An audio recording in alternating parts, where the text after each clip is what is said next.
What did you do when that power went back on? I just cried. You cried, darling. Yeah. And it's these guys that we're sending this message out to. What would you like to say to them? Thank you so much. I know you work so hard, and for everyone that's helped out, much appreciated. Thank you so much. I really appreciate you guys. We appreciate you. There was lots of residents that yelled out, wasn't there, when the power went on? They were just so excited. You could hear the whole village. The whole village. You're talking about 200 and something houses. 217 houses here. And 2 people to a house, so you're talking about potentially 450 people. There's so many elderly people here that just, in their 90s that could not cope. Thanks, guys. Thank you. Thanks so much. Okay.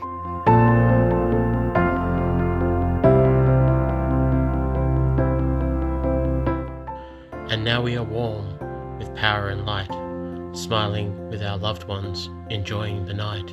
So thank you to Energex, to the work you have done. Our brave power heroes, we love you a ton.